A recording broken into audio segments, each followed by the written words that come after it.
propose de commencer et puis les gens nous rejoindront au fur et à mesure.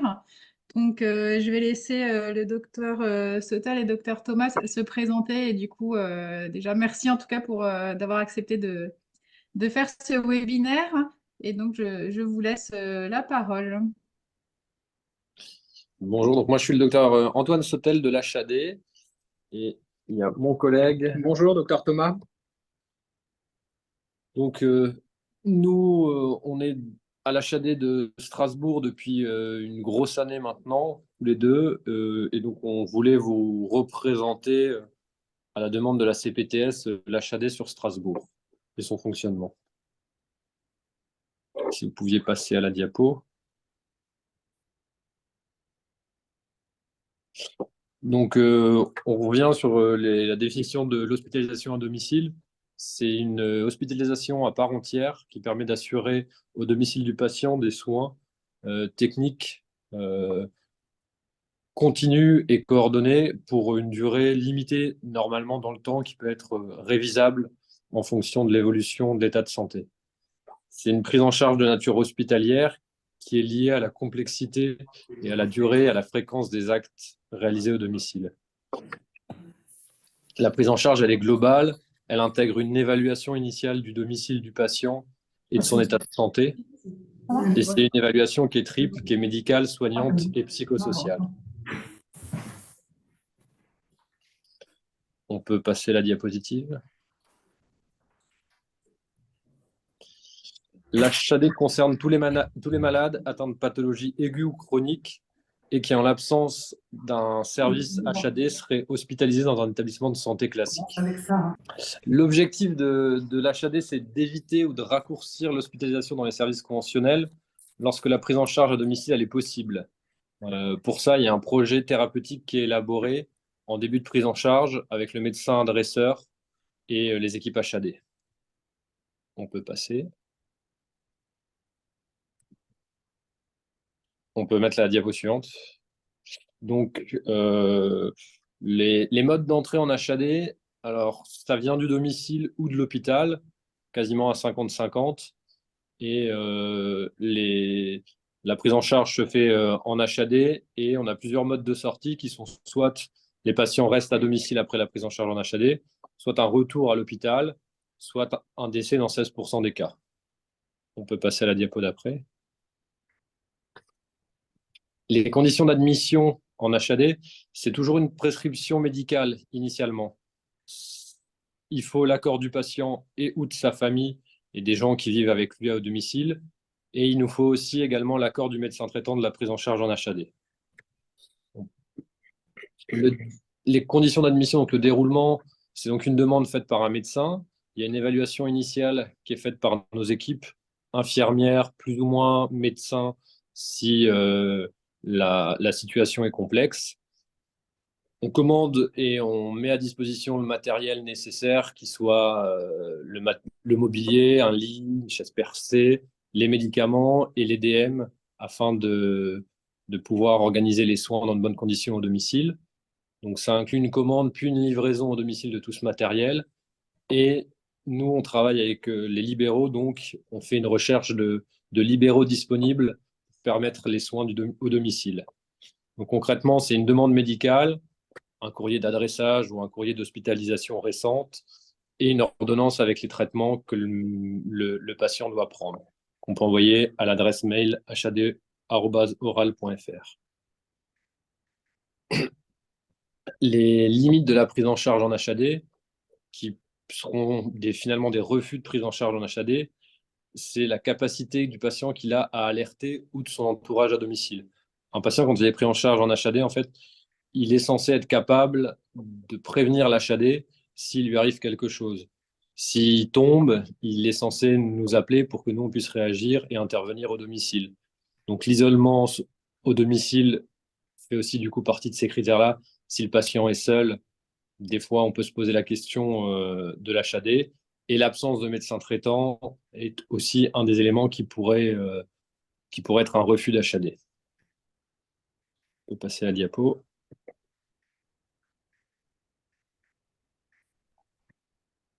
Donc, on intervient sur tout le secteur de l'Eurométropole plus le canton d'Erstein.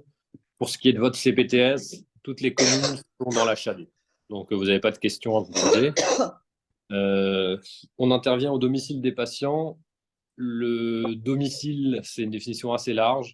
C'est finalement tout logement salubre qui nous permettent de réaliser des soins dans des bonnes conditions et pour le patient et pour les soignants. Donc, ça peut être un appartement, maison, les EHPAD, les foyers d'accueil, les masses et tous les types de logements finalement. Donc ça, c'est la carte, c'était pour vous montrer, mais finalement, la CPTS, toutes les communes, j'ai vérifié secondairement, sont dans l'HAD de Strasbourg. On peut passer la diapo d'après. Excusez-moi, Oui. j'ai juste une question. Je suis une assistante de coordination du DAC Alsace. Je ne sais pas comment on met la caméra sur l'ordi. J'avais juste une question pour l'entrée en HAD. Est-ce qu'il y a un critère d'âge? Ah non. Bah, Parce- si vous parliez des âges petits ou âgés? Petit. Non, on fait les enfants actuellement. Parce que justement, j'ai eu une situation récemment d'une maman qui effectivement parlait d'une peut-être éventuelle hospitalisation à l'hôpital, qui était contrainte de par son deuxième enfant, maman isolée avec ses deux enfants. Et on se posait la question si effectivement sa fille aurait pu être dans un futur plus ou moins à long terme, être hospitalisée à son domicile pour que effectivement la maman soit présente pour le second enfant et la première qui a besoin de soins. Voilà, c'était une question que je me posais et qu'on se posait en équipe, si effectivement ça Alors, pouvait. je vais le détailler plus tard, les prises en charge qu'on fait à la Chadette de Strasbourg, mais on fait de D'accord, la pédiatrie. Donc, d'accord, je ok. répondrai à votre question un peu plus tard. Ok, pas de souci, merci. Donc, nous, notre HAD, c'est une équipe pluriprofessionnelle. Euh, on a un certain nombre de salariés en interne, des cadres infirmiers, des infirmières et de coordination et de terrain qui réalisent aussi des soins et les astreintes paramédicales. On a 3 aides-soignantes. On est une équipe de 4 médecins anciens coordinateurs, actuellement praticiens HAD. On a une stomathérapeute, une diététicienne, des assistantes sociales. On a une pharmacie interne, donc hospitalière, avec toute la pharmacopée de l'hôpital. Et on a notre secrétariat. À ça, on a aussi un psychologue à mi-temps que j'ai oublié de rajouter sur la diapo. Euh, J'ai fait cette diapositive pour définir un peu les rôles des médecins. Alors, je ne sais pas s'il y en a beaucoup dans l'Assemblée, mais c'est un peu un problème du quotidien. Des fois, le médecin traitant a du mal à trouver sa place dans une prise en charge en HAD.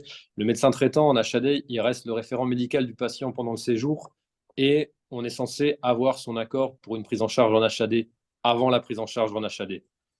Euh, le médecin praticien d'HAD, lui, il veille à la coordination globale, au bon fonctionnement de la structure, il veille à ce que la continuité des soins se fait et à la transmission des informations en temps et en heure aux différents intervenants extérieurs ou internes à l'HAD. À l'HAD de Strasbourg, en plus, il y a une astreinte médicale 24 heures sur 24 téléphonique, assurée par un des médecins de l'HAD. On peut passer à la diapo suivante. Donc, les types de soins, pour répondre à votre question, donc c'est le dernier de la liste, on fait de la pédiatrie à la Chadette de Strasbourg. On a une infirmière puéricultrice de coordination pour cette filière-là. Actuellement, on a entre 5 et 10 patients en pédiatrie.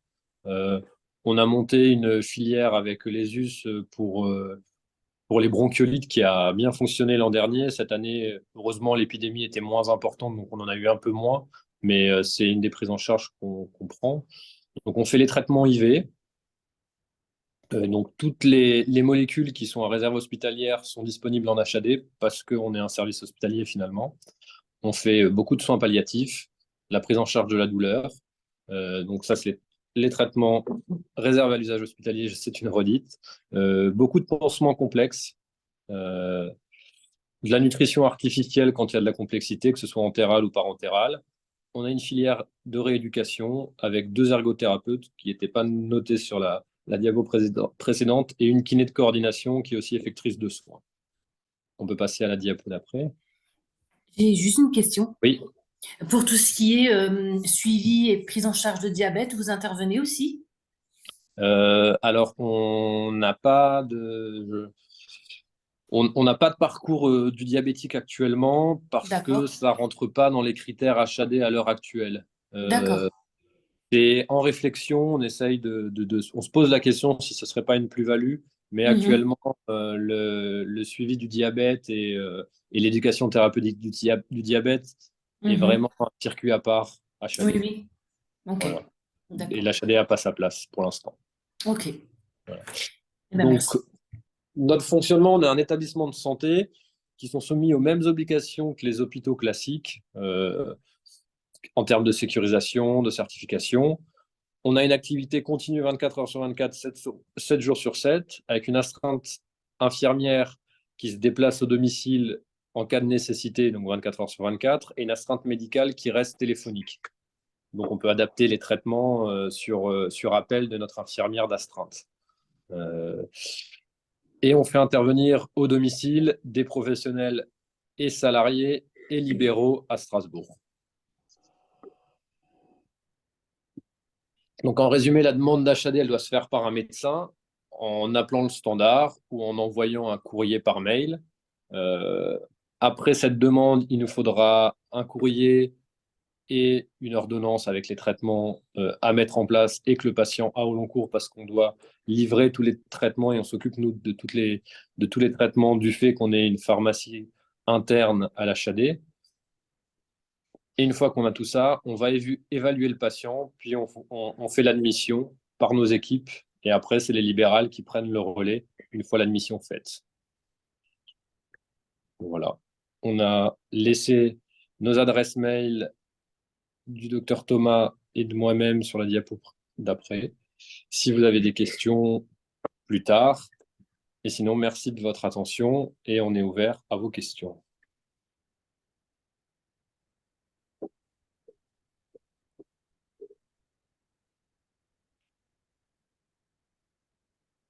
Alors moi j'avais juste une petite précision, je suis le docteur Thomas.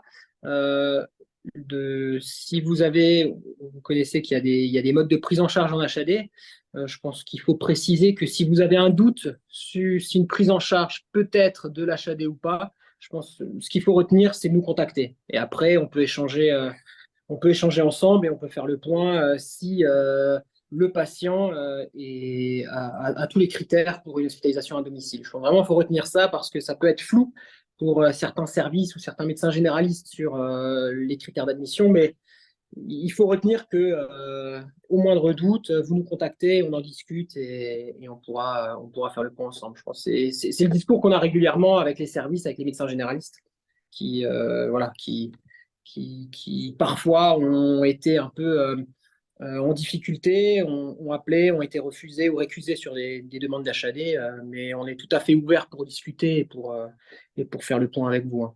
Et surtout, vous donner les raisons pourquoi c'est pas de l'HAD ou pourquoi c'est de l'HAD. Voilà, je pense que c'est important de le retenir. Rajouter, on a eu des arrivées récentes de personnel. On a un médecin MPR à temps partiel aussi pour la filière rééducation depuis hier dans nos murs. Voilà. Là, je crois que je suis complet. J'ai oublié personne. Il y avait une question du coup de la part de Marie-Clem, qui est la directrice de la cellule d'animation régionale de ressources en soins palliatifs, qui demandait si les demandes d'admission peuvent-elles se faire par via trajectoire. Alors oui, c'est possible via trajectoire. On a un onglet comme les SSR classiques. C'est vrai que enfin, ça se fait peu, donc on l'utilise peu, mais c'est possible. De toute façon, on vous rappellera une fois qu'on a eu la demande. On rappellera pour échanger avec le médecin directement. Mais c'est possible. C'est toujours Marie-Clem. Moi, j'ai encore une petite question par rapport aux prescriptions. Euh, Si j'ai bien compris, en fait, vous n'êtes pas prescripteur, c'est le médecin traitant qui est responsable des prescriptions lors de séjours, lors de prise en charge HAD. Qu'en est-il des prescriptions hospitalières, du coup? Est-ce que c'est vous qui prenez le relais? Alors, C'est une très bonne question. En théorie, le médecin prescripteur et le médecin traitant. Dans la pratique, en fonction des patients et de la complexité, surtout pour les soins palliatifs, avec mon collègue Olivier et Thomas, on s'occupe tous les deux de la filière soins palliatifs. Et c'est vrai qu'on a remarqué depuis 1 an et demi qu'on est là que nos collègues généralistes ont souvent du mal à adapter certaines thérapeutiques, surtout quand on commence à manier des PCA. Et en fait, ils nous demandent volontiers, et on leur propose, si ils se sentent pas à l'aise de prescrire tout ça, de prescrire avec eux en concertation. Et du coup, nous, on prescrit sans difficulté. Avec le docteur Thomas, on évalue tous les patients en soins palliatifs. Donc, on va soit au domicile, soit dans les services les voir initialement. Et si il y a une complexité durant la prise en charge et que le médecin traitant ne peut pas se déplacer, est absent pour une raison X ou Y, ou que la complexité fait que il nous demande d'y aller, nous on se déplace à domicile, on réévalue les patients et on adapte les thérapeutiques en discussion avec le médecin traitant. En astreinte, la nuit et le week-end, n'ayant pas accès au médecin traitant, de toute façon, on adapte et donc on prescrit des choses. D'accord, merci. Voilà, très bien. Voilà, je ne sais pas si du On a coup, répondu à effectivement. toutes les questions. Voilà, n'hésitez pas à nous recontacter par mail. On peut échanger par mail. Vous nous laissez votre numéro de téléphone. On peut se rappeler et discuter des différentes questions si jamais. N'hésitez pas en tout cas. Et si vous souhaitez passer à l'HAD, voilà, dans nos locaux, on vous accueillera volontiers, hein. Il n'y a aucun problème. Vous êtes les bienvenus, hein. Voilà. Bah, merci beaucoup pour cette présentation du coup et pour le temps que vous nous avez accordé.